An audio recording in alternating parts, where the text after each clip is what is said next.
Hebra, atvykę į dar vieną mūsų video naują. Šiandieną turime nuostabią mašiną su mūsų naujų draugų Luku. Sveikas. Tai ką, papasako greit tada visus speksus, gal perinam, ką papasakosi. Čia yra 2001 metų EKM6M3, galios 202 kW arba tam, kas mėgsta arklius 343, Nm 365 mechanas, bet buvęs SMG, apie tai galėsim vėliau. Gerai, ir greitas dar vienas rinkos kaina kokia būtų? Kam štukų? 40 000. Minimaliai ant autoskalų. Minimaliai 40, prasideda nuo 40. Jau pabrango, kaip ir tai buvo mažiau. Ir kiekvieną sekundę brangsta, man atrodo. Kiek laiko turi automobilį ir kodėl nusipirkai jį? Turiu 3 metus. Kodėl nusipirkau? Aš prieš tai turėjau EKM6 328, su kuriuo lėkiau trasoj. Ir viskas buvo kaifas, bet aš paskui pradėjau ten kišti, buvo reikėtus, visus bandydavau M kažkaip padaryti. Bet galvojau, ne, reikia sporto automobilio. Pradėjau dirbti, galvojau, kad tokia čia įsigyti, tai va tokia reikėtų. Ir bijojau, kad kainos kils visą kitą, tai šitą. O kodėl šitą? Tai dėl to, kad, sakau, norėjau sporto automobilio, bet nenorėjau per daug sunkios, bet ir EKM6 kėblas man kažkaip labai labai patiko. Toks geras balansas tarp svorio ir greičio ir man labai gražiai atrodė. Kas tave įtraukė į automobilius, papasakok? Kodėl būtent pasirinkai, kodėl įdomu važinėti tau su jais? Nežinau, kažkaip, kaip buvau labai jaunas, gal 13 metų buvo, mano tėvas visą laiką sakydavo, o aš kaip buvau mažas, 7 metų veždavau butelis tenai, žinai, į pridavimą ir visą kitą. Ir todėl aš pradėjau groti gal nuo 13 ir man labai tas, kas smagu buvo, tai tas laisvės jausmas. Ta prasme, kai vaikas esi negali, bet kur vaikis laikėsi, tai nuo tėvų priklausomas. O kai mašiną turi, tai gali važiuoti, daryti, ką nori, ar kaip pas draugus, aš suprantu. Daugiau laisvės atsiranda. Jo, ir manau, bet dėl to, kaip jos įskaitų. Kartingai irgi važinėjau šiek tiek, kai buvo kaipas, kai aš pasidrėsis kartingas visų. O kartingais nuo kadių kelių pradėjai? Tam aš irgi, man atrodo, nevėlai jau 15-16 metų. 15-16. Tai jau nuo mažų dienų jau pradėjęs įsivairuoti. Nuo mažų, man atrodo, tai vis nuo 6 metų, bet tai čia įdėsiu. Toliau, Lukai, paklausinės tavęs apie ligas ir problemas visas mašinos. Kokios yra, su kokiam susidūrimų problemų? Su kokiam susidūriu, tai pirmas yra galinis tiltas. Galinis tiltas būna kartais išplešiamas. Pats tiltas išplėšia kėbulą, nes tiesiog per daug toro, per degas sustoka, tai jį reikia birinti. Tai tas jau buvo padėta, tai pirma. Antra, tai yra SM4 motoruose indeklai susidėvi ir alkūninis velnas paskui tiesiog ant indeklų metalo pradeda trintis ir susigadina. Tai tas irgi buvo sutvarkyta, bet tas reikėdavo. Ir trečias, tai čia jų vanosas. Varenėlių reguliavimo sistema pas bendus reikia kartais praeina, tai motorinė tai reikia gydo. Tai čia vos net 3 tos pagrindinės yra, kurios... Būna į tam daugiau, bet dabar jau išspręstai stengiasi nepagalvoti. Šiaip su varikliu buvo kažkokių problemų, ar kol kas viskas tvarkingai? Šiaip buvo kapitalinis motorų rebuildas. Visas kapitalinis. Jo, nes aš norėjau indeklus, kaip minėjau, pasikeisti ir nuvežiau žmogus, kol patikrino, bet sakė, padarykim kompresijos testą. Kompresijos testas buvo liuks, bet tada padarė leak-down testą ir žiūriu, oras pučia pučia į 6 cilindrą, iš 5 šoka, oras. Sako, blemba, aš manau, tavo galvos tarpinė prieis. Maždaug gali įsivaizduoti. To pasiekė motoras buvo išrinktas, matėme, tik galvos tarpinė bloga, bet ir cilindrai tokie labiau kaip kiaušiniai. Žodžiu, long story shortas, tai, kas turėjo būti sakymų pakeitimas, tapo 10 štukų motoro rebuildas. Kur reikėjo naują, alkūnį pirkti iš Bemonas buvo susisukęs, jokios mokas neįsdėtas buvo, Honas padarytas. Žodžiu, kapitalinis motoro rebuildas. Lukai, tada paklausiu kitą dar klausimo, kas norėtum, kad gamykliškai būtų pakeista, gal šitoj būtent visoj mašinai, kad iš gamyklos atvažiuotų kitaip? Yra, leis produsą. Sėdėjimo pozicija, trumpai pasakęs. Tai aš aišku, beveik 2 metrinis, bet jeigu matos, aš pasidarysiu sėdynę, daugmaž kaip turėtų būti, mano galva iš esmės liečia lubas. O tu iš vis matai kažką per langą paskui? Ne, tai per langą aš matau, bet mano galva realiai liečia, tai man reikia kaip gangsteriai eiti atgal ir tada žymiai geriau. Bet čia klasikinė BMW vairuotojo sėdėjimo pozicija. Ne, čia tiesiog matau, M3 blogiau yra negu EKM6. Suspėjau EKM6, turime ne M, nebuvo šios problemos. Bet aišku, dar galbūt fintas, kad elektroninės sėdynės. Tai man atrodo, tas dar pakelia. Jo, hebra. Pirkit ne M3, o paprastą EKM6 ir nebus tokios problemos. Tai čia pirma. Antra, tai vairo kolonėlė. Aš nežinau, kodėl nedėjo tiesiog kaip į CSL vadėjo vairo kolonėlę ir CS greitesnė, kodėl nedėjo į EKM6 lygiai taip pat. Nes yra, aišku, galbūt senesnė, bet sąlyginai daug laisvumo prie centro. Ir reikia labai daug vairo susukti tam, kad tu ratus pasuktum. Ir kai nori susimašiną greit važiuoti arba sukinėtis, tu kažkaip per daug tada brankiai judini. Tai būtų Tai čia jau workoutas gaunasi, toksai neblogas, aš įsivaizduoju. Kokios modifikacijos buvo atliktas ir iš vis, ar reikia šitam automobiliui modifikacijų? Gal jisai ir stokinis gerai ateina? Stokinis geras, bet jautės lyg sėdi ant sofos, o po sofą yra bomba, tos bombos vardas SPM4 ir lieki per greitai ir nesivaldo mašina. Tai tiem, kas, žino, MKS, aišku, atpažins tos atlankius kaip competition, competition arba CS atlankius, tai čia galbūt. Kita modifikacija yra stabdžiai. Manau, irgi visi žino, kad ant senesnių M2, E6, M6, E9 stabdžiai tiesiog būdavo per lievi. Tai čia uždėti suportai nuo Megane RS kapo, tiesiog yra adapteris, suportas ir rodo kodėlės. Tai tas labai reikalam. Dar viena modifikacija, tai šitoje mašinė buvo SMG dėžė. Ir irgi daug kas žino apie SMG, daug kas skundžias, kad, žinai, mieste ne kaip ir, su tokia mašina norisi mechano. Tai dėžė buvo pakeista iš SMG į mechaną. Dar viena modifikacija, tai coiloveriai. Stokinė mortė, kai ištiek mašina per daug plaukė, norėjau, kad mašina labiau būtų tokia planted, stable, prie žemės. Tai All-in Certain Track coiloveriai yra, tai man labai greitinga. Gatvė galbūt minimaliai kietesni, bet takiau, kad šargai prieš kelias dienas, tai prasme fantastika. Net nepasijauti prie mašiną. Tai norėjau to, kad ir gatvė, ir klasika. Šiek tiek nukrypsiu nuo modifikacijų, norėjau šiaip paklausti, ar kažkokiuose treksuose dar kažkur esi išvažiavęs su juo? Su Anuakiam iš šitų tai daug išvažinėta, bet su šituo tai tik Kačargoje esu. Kačargoje esi? Jo, prieš 3 dienas. Žiauriai kaitas. Tas yra fantastinė mašina. Tai sakau, dažniausiai atvažiuoju su tokia mašina, ten arba stabdžiai, tarkai, stalo mortikai per daug minkšti arba dar kažkas tokio. Nebuvo tų problemų. Aišku, gali sakyti, mes tokia šiandien mašina, žinai, pamodifikuota. Mortikai ir stabdžiai, su to priežastim. Kiek kainavo visas modifikacijos, kiek investavė iš savo kišenės pinigėlių į šitą mašiną? Gal nori spėjimo bent vieno? Aš tave anksčiau susitikęs, mes jau buvom tai aptarę. Ir, nežinau, gal nuo 20, manau, virš 20. Virš 20, tiksliau, Cam 9. Tai tada scena tavo duodu pasireikšti. Kodėl tai brangu? Tai čia dabar pasiruoškit ilgai istorijai. Trumpai pasakius, šita mašina iš esmės yra sulipdyta. Ta, ką matot, nėra originalus kėblas, kuriame pirkau MK.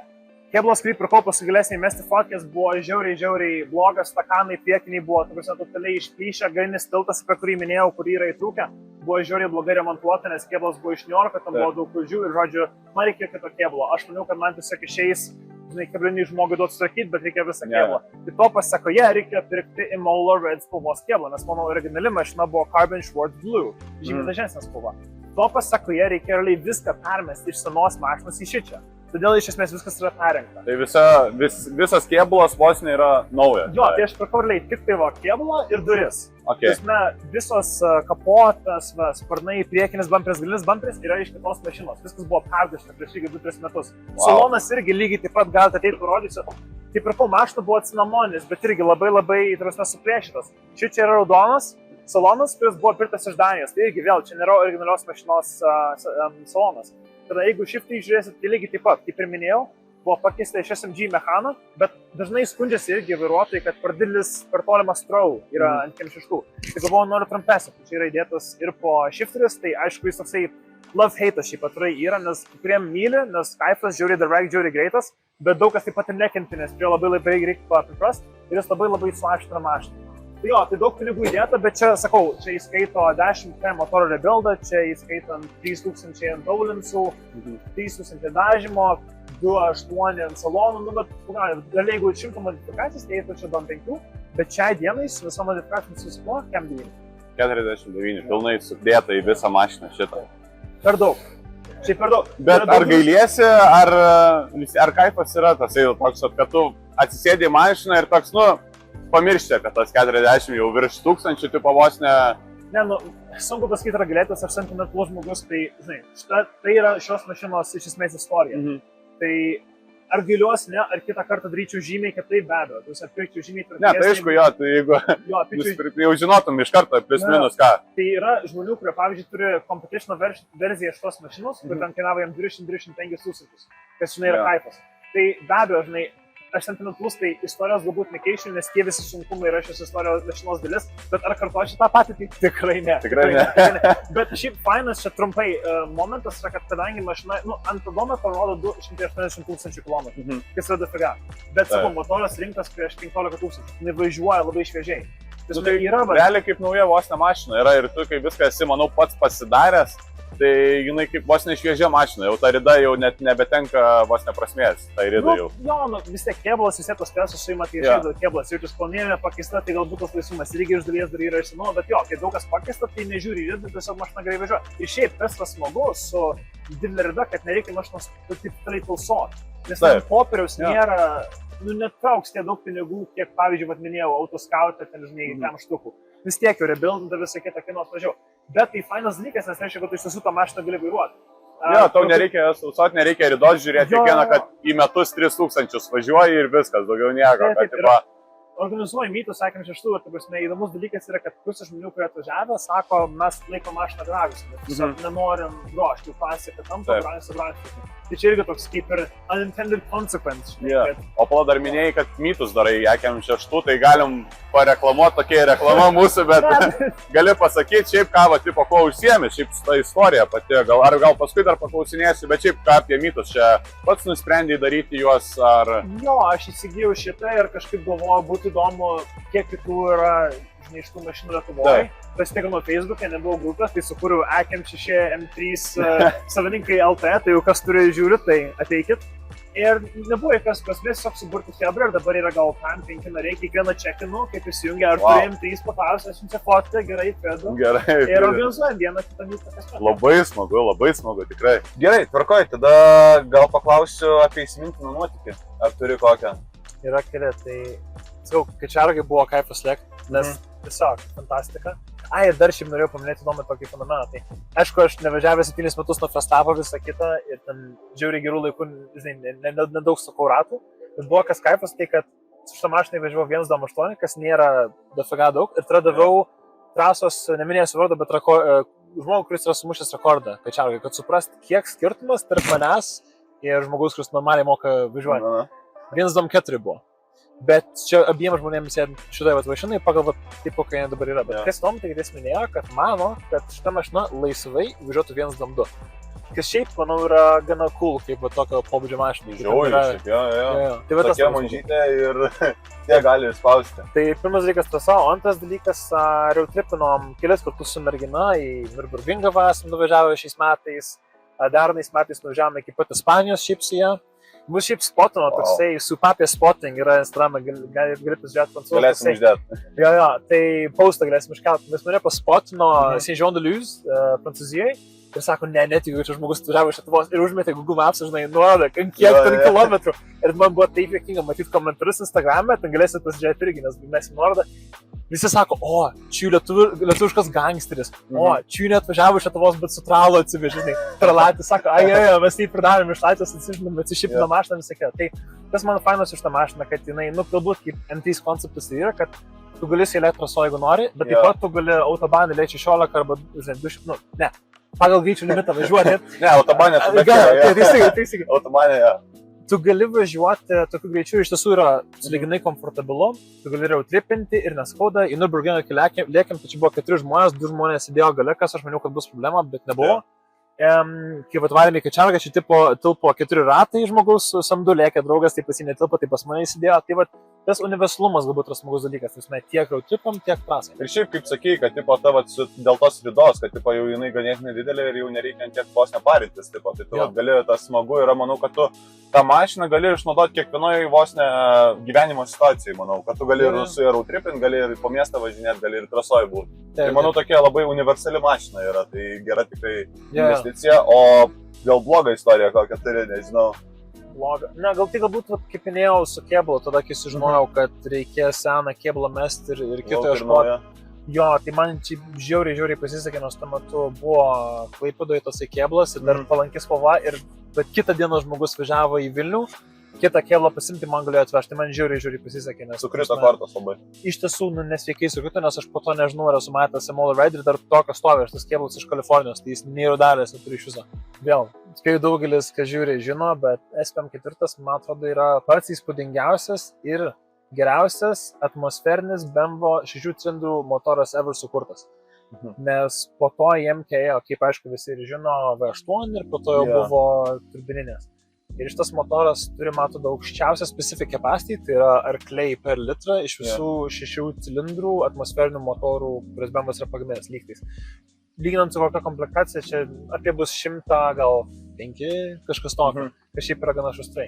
Antras įdomus irgi dar faktas apie motorą, na, aišku, tu laimėjo tus Engine of the Year dalykus. Dabar kaip tik norėjau klausti, o čia realiai manau tada šitas pats paskutinis gal tada variklis jau yra, kuris toks buvo vos ne geriausias ir jau paskui ar dar ėjo? Ne, DGP8 buvo labai geras, Nu, S5, S85, nu, ten kaip ir tas pats motoras, bet minus 2 cilindrai V8 atveju.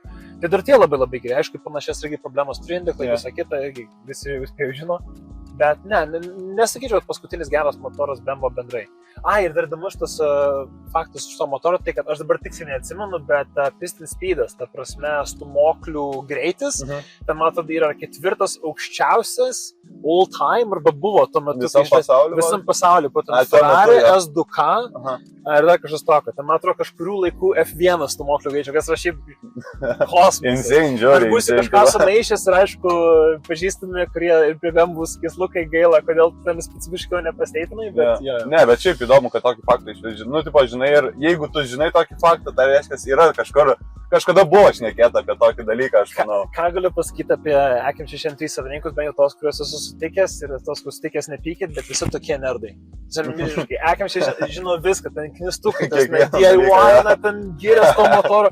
Tai čia Ne, bet yra gerai šiaip žinoti apie savo mašiną, tipo, kad tu gali ir pasakyti kažką, dar kažką problemą, žinai viską. Tai čia yra, manau, normalu, tipo, apie savo mašiną domėtis ir žinoti, tipo, o ypač apie tokią mašiną, kuri jau nežinau, ar skaitomas antikvaras, bet gal dar ne, bet manau, greitų metu. Kaip ten titulai Young Timers ar kažkas tokio, nežinau, gal.